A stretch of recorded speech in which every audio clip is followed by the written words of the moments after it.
আসসালামু আলাইকুম সবাইকে, কেমন আছেন সবাই? আশা করি সবাই ভালো আছেন, সুস্থ আছেন। আমরাও আলহামদুলিল্লাহ ভালো আছি। ভিডিওর শুরুতে সবার কাছে একটা রিকোয়েস্ট করব, সবাই প্লিজ আমার পোশাক নিয়ে কেউ কিছু মনে করবেন না। যেহেতু সকাল বিকাল সারাদিনে দেখা গেছে যে অনেকবারই আমার খামারে যেতে হয়। দেখা গেছে যে সকালে একবার যদি খামারে যাই, গরু গোসল করালে কিন্তু একবার ড্রেস চেঞ্জ করতে হয়। দেখা গেছে যে দুপুরে আবার, বিকালবেলা আবার, এমন আর কি। তাই বেশিরভাগই দেখা গেছে যে আমি যে বড় গেঞ্জিগুলো আছে সেগুলো পরে কিন্তু খামারে যাই আর কি, বেশিরভাগ দেখা যায় এমন আর কি। তাই সবাই এই জিনিসটা খারাপ চোখে দেখবেন না। তো যারা বলে আসলে মহিলারা শুধু রান্নাবান্নাই শুধু করে, রান্নাবান্না আর খাওয়া দাওয়া আর কোনো কাজ নেই, তো অনেক হাজব্যান্ডরাই কিন্তু এই কথা বলে থাকে, বা আর অন্যান্য মানুষরাও কিন্তু বলে থাকে আমরা নাকি শুধু রান্নাবান্না আর খাওয়া দাওয়া এই করি, আর কিছু করি না। তো তাদের উদ্দেশ্যেই বলি, আসলে সবাই যে শুধু রান্নাবান্না আর খাওয়া দাওয়া করে তাই না। আমার মনে হয় প্রতিটা হাউস ওয়াইফই কিন্তু রান্নাবান্না শুধু খাওয়া দাওয়া না, তার পাশাপাশি কিন্তু অনেক কাজই করে থাকে। এক একজনের কিন্তু এক একটা কাজে অভিজ্ঞ থাকে। কেউ দেখা গেছে যে রান্নাবান্নাটাও কিন্তু একটা আর্ট, অনেক ভালো রান্না করতে পারে, কেউ ঘর সুন্দর করে সাজিয়ে গুছিয়ে রাখতে পারে, আবার অনেকে অনেক হাতের কাজ জানে। আবার দেখা গেছে যে অনেকে রান্নাবান্নার চাইতে বাহিরের কাজটা অনেক বেশি ভালো জানে। তো এক একজনের কিন্তু এক একটা গুণ থাকে। আর আমরা যে শুধু রান্নাবান্না করি, থালা বাসন ধুয়ে থাকি, আর কিছু করি না এমন না, আমাদের কিন্তু সারাদিন অনেক কাজ থাকে। এই যে আমি এখন গরুর গোসল করাচ্ছি, এটা কিন্তু একেবারে সকালবেলার আর কি। তো এখানে আমার প্রায় 1.5 ঘন্টা সময় লাগে সকালবেলা। আর আমাদের যে ভাইয়াটা কাজ করে উনি চলে গেলে তো একেবারে বিপদে পড়ে যায়। তো উনি আর কি 1 সপ্তাহের জন্য ওনার দেশে গেছে, ময়মনসিংহ আর কি। তো ওনার আর কি ধান কাটতে হবে সেই জন্য। তো ওই সময়টাই কিন্তু আমাদের আর কি বেশি কষ্ট হয়ে থাকে। একেবারে পুরা কাজটাই কিন্তু আমাদের করতে হয়। আর উনি যখন থাকে তখন দেখা গেছে যে হালকা পাতলা কাজ আর কি করে থাকি। তো এদিক দিয়ে কিন্তু সকালের কাজ করে, তো অফ ক্যামেরা কিন্তু সকালবেলা আমি আর কি রুটি বানিয়ে ঘরে রেখে এসেছি। তো মেয়েকে বলেছে আর কি রুটি সেঁকে নেওয়ার জন্য। আসলে সব কিছু যদি ক্যামেরাবন্দি করতে যাই তাহলে তো হবে না। তো আজকের ব্লগটা আমি সাজিয়েছি আমার আর কি খামারের কাজকর্ম দিয়ে। তো আমি সকালে খামারে কি কাজ করেছি আর বিকালে আর কি কী কাজ করেছি, মাঝখানে কিন্তু দুপুরেও কিন্তু একবার খামারে যেতে হয়, সেটা আর আপনাদের সাথে শেয়ার করি নাই। আর এদিক দিয়ে দেখেন বাছুরটার কি হয়েছে। তো এটা কিন্তু একটু অসুস্থ, দুর্বল। তো হঠাৎ করে কিন্তু রশিটা আর কি একটু টান পড়ে গেছে। তো আমি তো ভয় পেয়ে গিয়েছিলাম, তাড়াতাড়ি পানির পাইপ ফেলে তারপর ওইটার রশিটা আর কি খুলে দিয়েছি। তারপর আবার আরেকটা অ্যাক্সিডেন্ট হয়ে যায়। যখন আর কি ওর শরীরে পানি দিচ্ছি, তো ও আবার আর কি ওর মার কাছে চলে যাচ্ছিল দুধ খাওয়ার জন্য। তো এখন তো দুধ খেলে হবে না, কারণ দুধ তো বিকালবেলা ওইটা আর কি খাওয়াবো, একটা টাইম আছে। আর এটার পুরা শরীরে দেখেন কি অবস্থা। এটা আর কি লাম্বি বলে, এটা গরুর একটা আর কি রোগ বলে থাকে আর কি। তো এটার জন্য কিন্তু আমরা আর কি চিকিৎসা চালিয়ে যাচ্ছি। আর এটাকে কিন্তু প্রতিদিনই 3 থেকে 4 বার করে গোসল করানো হয়। পুরা শরীরে একেবারে জ্বর। আর মানুষের শরীরে যেমন জ্বর থাকলে পানি দিলে আর কি, মাথায় পানি দিলে অনেক ভালো লাগে, তো তেমনই আর কি গরুরও কিন্তু সেমই অবস্থা। আর একটা ছোট বাচ্চাকে যেমন আর কি মানুষ লালন পালন করে থাকে, খামারের ক্ষেত্রেও কিন্তু একজন খামারিদেরও কিন্তু সেম অবস্থা। এই ছোট ছোট বাছুরদের কিন্তু অনেক সেবা যত্ন করতে হয়। দেখেন এখন আমি এটার মাথায় পানি দিচ্ছি, তো ওর কাছে ভালো লাগতেছে দেখে ও কিন্তু একেবারে চুপচাপ দাঁড়িয়ে আছে। তো এমন কিন্তু এই পানিটা কিন্তু প্রায় 15 থেকে 20 মিনিটের মতো আর কি ওর মাথায় এভাবে আর কি পানি দিতে হয়, তা না হলে কিন্তু সমস্যা হয়ে যাবে। তো আমার তো পানি দেওয়া শেষ, এখন আর কি ঘাস দিয়ে দিলাম। তো এটা কিন্তু সকালের কাজ। তারপর কিন্তু 1-1.5 ঘন্টা পরে কিন্তু আমার হাজব্যান্ড আবার আর কি গরুকে খাইয়েছে, যেটা আর কি কুড়া ভুসি পানি তারপর জাউ দিয়ে খাওয়ানো হয় আর কি, ওইটা আমার হাজব্যান্ডই করেছে।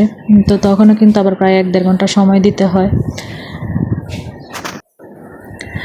খামারটা যেহেতু আমাদের আয়ের একটা উৎস, আমার হাজব্যান্ডের যদিও ব্যবসা আছে, আবার দেখা গেছে যে আমরা বাড়ি ভাড়াও পেয়ে থাকি, তারপরও আমার হাজব্যান্ডের কিন্তু এই খামার করাটা একটা শখ। তো আরও কিন্তু গরু ছিল, মাঝখানে আর কি অসুস্থ হয়ে যাওয়ার কারণে অনেকগুলা গরু আর কি কমিয়ে দেওয়া হয়েছে। তারপর সামনে আশা আছে আরও আর কি গরু উঠাবে খামারের মধ্যে। তো উনি বলে আর কি আমার যত কাজই থাকুক, যত টাকাই থাকুক, খামার কিন্তু আমি আর কি বন্ধ দিব না, খামার আমি করবই।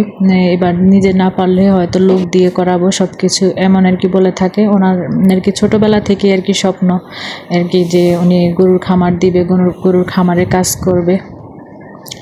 যাই হোক, তো তার সাথে সাথে তো আমাকেও কাজ করতে হয়। আমার ছেলেও কিন্তু কাজ করে, অনেকটাই কিন্তু হেল্প করে আর কি যখন আর কি ভাইয়া থাকে না। তো এদিক দিয়ে ঘরে যাওয়ার সময় দেখলাম যে আমার শসা গাছ, তারপরে চিচিঙ্গা গাছের আর কি মাথাগুলো একটু নুয়ে আছে। তো ভাবলাম যদি ঝড় বৃষ্টি হয় দেখা গেছে যে মাথাগুলো ভেঙে যেতে পারে, তো সেগুলোও আর কি একটু আর কি রশি দিয়ে আর কি বেঁধে দিলাম। তো আজকে কিন্তু আমি ঘরের কোনো কাজই আপনাদের সাথে শেয়ার করি নাই, আমি আর কি বাহিরের কাজগুলাই আর কি আপনাদের সাথে শেয়ার করতেছি। তো সবার কাছে কেমন লেগেছে তো সবাই কিন্তু জানাবেন। আর সবার কাছে অনুরোধ রইল, সবাই প্লিজ ফুলওয়াশ করে দেবেন, শেষ পর্যন্ত আমার সাথে থাকবেন। আর যে যেখান থেকে আমার ভিডিওটা দেখছেন, যদি আমার ভিডিওর কোনো অংশ আপনাদের কাছে ভালো লেগে থাকে প্লিজ একটা লাইক দিয়ে দিবেন। আর আমার চ্যানেলে যদি আজকে আপনি নতুন হয়ে থাকেন সাবস্ক্রাইব করে আমার পাশেই থেকে যেতে পারেন। আর আপনাদের কাছে কি খামারের কাজকর্ম ভালো লাগে কিনা, কার কার কাছে ভালো লাগে কমেন্টের মাধ্যমে চাইলে জানাতে পারেন। আর এখানে হচ্ছে আমাদের আম গাছগুলো একটু আপনাদের সাথে আজকে একটু শেয়ার করতেছি। তো আমার মোবাইলে না এত স্পষ্ট দেখা যাচ্ছে না।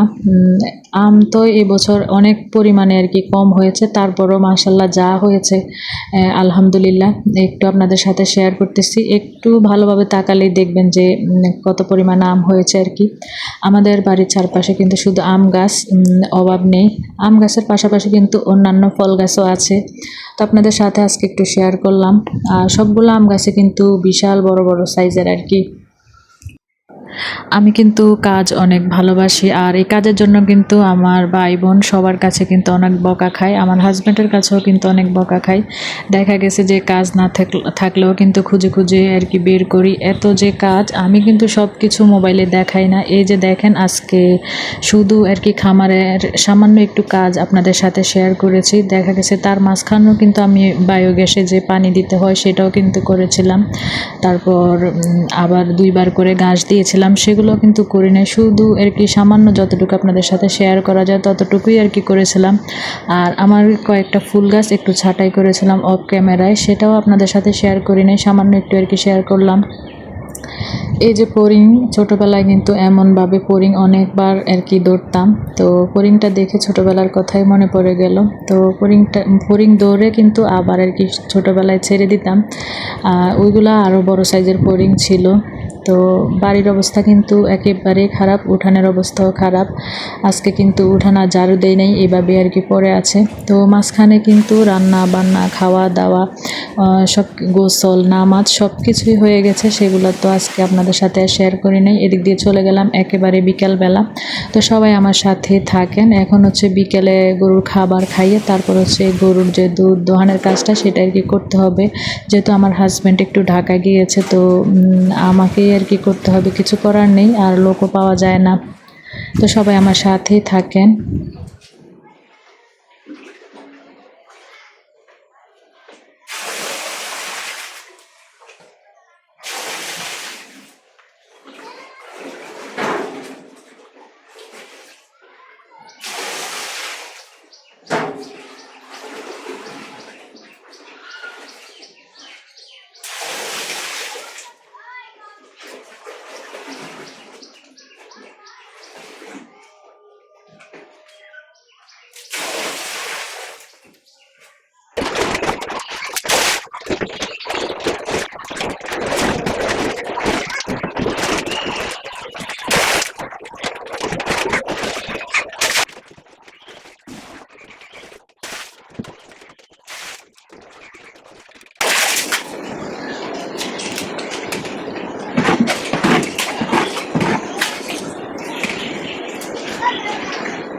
তো শুরুতে যে কথাটা বলেছিলাম আর কি, তো আমার হাজব্যান্ডও কিন্তু মাঝে মধ্যে বলে যে সারাদিন কি করো মোবাইল টিপো।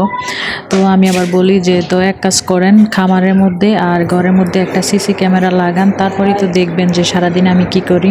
তো দেখা গেছে যে যত কাজই করি, ভিডিও দেখি বা মোবাইল দেখি, কাজ কিন্তু বন্ধ থাকে না। মোবাইল চলতে থাকলেও কাজও কিন্তু চলতে থাকে। তো সেই জন্য ওনাকে বলি আর কি যে সিসি ক্যামেরা লাগান, তারপরে দেখবেন যে সারাদিন কি মোবাইল নিয়ে থাকি নাকি আরও কাজ করে থাকি। তো যারা যারা এতক্ষণ পর্যন্ত ধৈর্য সহকারে আমার সাথে ছিলেন, সবাইকে অসংখ্য ধন্যবাদ জানাচ্ছি। সবাই ভালো থাকবেন, সুস্থ থাকবেন আর শেষ পর্যন্ত আমার সাথেই থাকেন। আজকে এই পর্যন্তই। আল্লাহ হাফেজ। ছেড়ে তারা